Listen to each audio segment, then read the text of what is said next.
Hi everyone, welcome back to my channel. I'm Yashika and in this video we are going to do daily revision जो कि हम इस series में कर रहे हैं लास्ट 6 महीने के करंट अफेयर्स का revision starting from December 22 to May 23। First हमारा टारगेट इन मंथ्स के ऊपर है और जैसे ये कवर हो जाएगा उसके बाद हम जून मंथ और जुलाई मंथ के करंट अफेयर्स भी ऐड करेंगे। तो चलिए स्टार्ट करते हैं आज के क्वेश्चन से। और आज का पहला क्वेश्चन है that what is the recommended annual rate of interest to be credited on EPF accumulations in members' account for the financial year 2022 and 23। That means कि EPF accumulation जो members हैं गवर्नमेंट ऑफ इंडिया के जो employees हैं या state government के जो employees हैं जो EPF में उनकी कंट्रीब्यूशन जाती है उसके ऊपर उनको कितना रेट ऑफ इंटरेस्ट मिलेगा फाइनेंशियल ईयर 2022-23 में। तो देखिए ये रहेगा 8.15%, राइट। ईपीएफ जो है वो एक ऑर्गेनाइजेशन है जो कि एक एक्ट के थ्रू बनाई गई थी। दैट मीन्स ईपीएफओ जो है जो ऑर्गेनाइजेशन है ये एक स्टैट्यूटरी ऑर्गेनाइजेशन है। स्टैट्यूटरी ऑर्गेनाइजेशन वो ऑर्गेनाइजेशन रहती है जो कि पार्लियामेंट के एक्ट के थ्रू बनी होती है। और ईपीएफओ जो है एम्प्लॉय प्रोविडेंट फंड ऑर्गेनाइजेशन जो है ये 1952 में बनाई गई थी। ओके या और ये ministry of labour and employment के अंडर आती है। Ministry of labour and employment के अंडर आती है। ऑलराइट, अगला क्वेश्चन लेते हैं। What is the national common mobility card, NCMC जिसे हम कहते हैं, नेशनल कॉमन मोबिलिटी कार्ड। आपको इसकी फुल फॉर्म भी आ सकती है एग्जाम में, right. National common mobility card NCMC जो है ये है क्या, किस चीज़ के लिए है?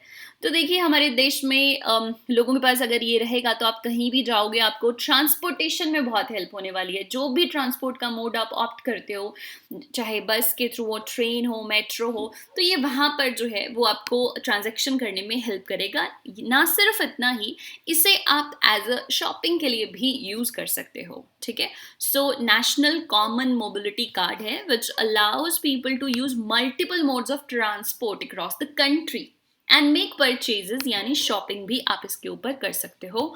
और ये जो कार्ड है नेशनल कॉमन मोबिलिटी कार्ड, ये ministry of housing and urban affair ने जो है वो लॉन्च किया है। ऑलराइट, अगला क्वेश्चन लेते हैं। Who addressed the One World TB Summit in Varanasi, Uttar Pradesh? UP में किसने जो है वो ट्यूबरक्लोसिस टीबी समिट जो है वाराणसी में किसने एड्रेस किया था? तो देखिए ये एड्रेस किया था प्रधानमंत्री नरेंद्र मोदी जी ने। टीबी जो है वो एक बैक्टीरियल डिजीज है जो कि माइकोबैक्टीरियम ट्यूबरक्लोसिस, जिसका नाम है बैक्टीरिया का माइकोबैक्टीरियम ट्यूबरक्लोसिस, ठीक है, जिसके वजह से ये होता है और ये अफेक्ट करता है लंग्स को। और ये कैसे, ये आगे एक पर्सन से दूसरे पर्सन में जो है वो थ्रू एयर ट्रांसमिट होता है। यानी अगर कफिंग, स्नीजिंग या फिर आंखों से पानी या मुंह से पानी या जूठा या कपड़े यूज करते हैं इन्फेक्टेड पर्सन के, तो उससे ये दूसरे किसी व्यक्ति को हो सकता है। ऑलराइट, इंडिया में टीबी के, ट्यूबरक्लोसिस के बहुत सारे केसेस हैं and India it is one that country जहाँ पे टीबी के वैसे भी बहुत ज़्यादा केसेस हैं इन द वर्ल्ड। तो देखिए हमें इसे इरेडिकेट करना है।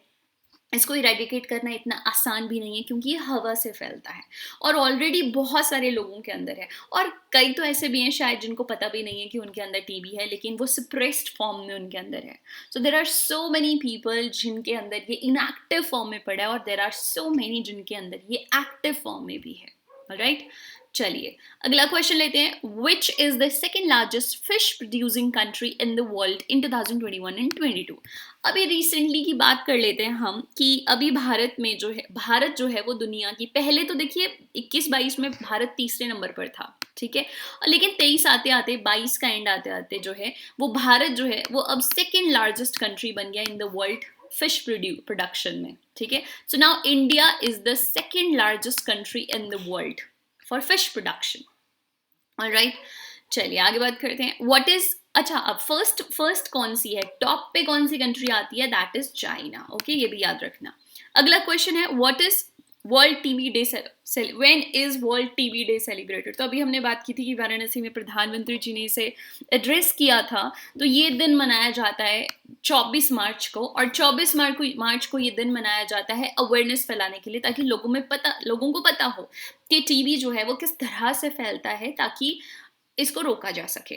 और ये क्योरेबल है, इट इज़ कम्प्लीटली क्योरेबल। अगर आप 6 मंथ्स का जो मेन कोर्स रहता है मेडिसिन का, अगर ये कंप्लीट कर लेते हैं और उसके बाद अपनी हेल्थ का ख्याल रखते हैं, तो वो दोबारा वापस नहीं भी आता और ये पूरी तरह से क्योर हो जाता है। लेकिन प्रॉब्लम ये है कि जो इसकी मेडिसिन होती हैं वो बहुत ही ज़्यादा, मैं कहूँ, स्ट्रॉन्ग होती हैं और उनको खाकर डीजीनेस रहती है पर्सन में और थोड़ी वीकनेस आती है। और जो पेशेंट होते हैं, ऑलरेडी पेशेंट है, ऑलरेडी अफेक्टेड है बाय ट्यूबरकुलोसिस, एंड उसके बाद वो मेडिसिन से बहुत ज़्यादा वीक फील करते हैं और बहुत सारे लोग उसे इस कोर्स को पूरा ही नहीं करते।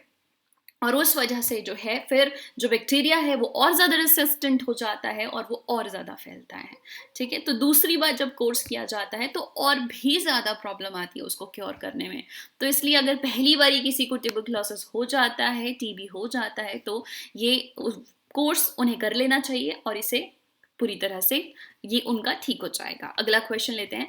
Where was Asia's largest 4 metre telescope inaugurated? Asia का सबसे बड़ा 4 मीटर टेलीस्कोप जो है वो कहाँ पे इनॉग्रेट किया है रिसेंटली? तो देखिए, एशिया का जो 4 मीटर सबसे लंबा टेलीस्कोप इनॉग्रेट किया है वो किया है उत्तराखंड में।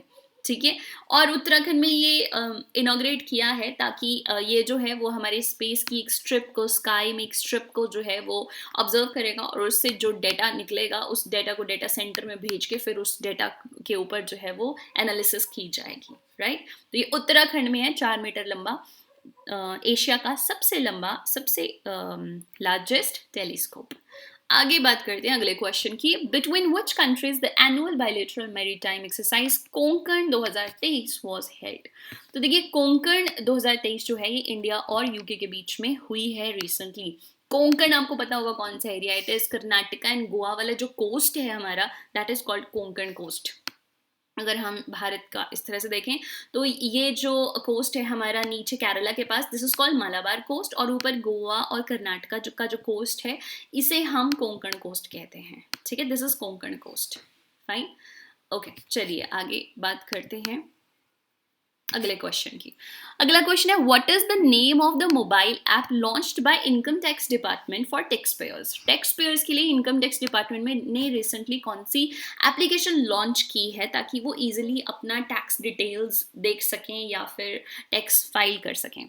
ठीक है, रिटर्न फाइल कर सकें। तो देखिए, ये है AIS, विच इज जिसकी फुल फॉर्म है एनुअल इंफॉर्मेशन स्टेटमेंट।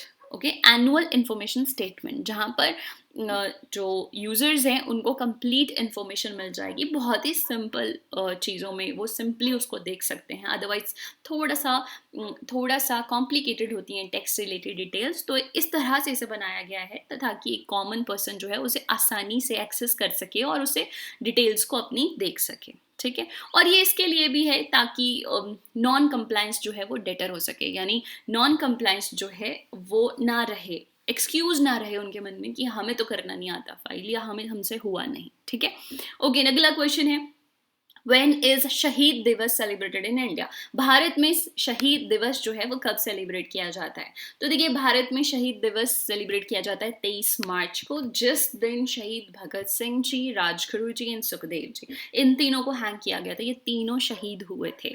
ऑलराइट, उस दिन मनाया जाता है 23 मार्च को शहीद दिवस। तो ये थे आज के question. Stay tune for more such questions. आपने अभी तक चैनल को सब्सक्राइब नहीं किया है तो please do subscribe the channel and stay tune for more such videos. Thank you.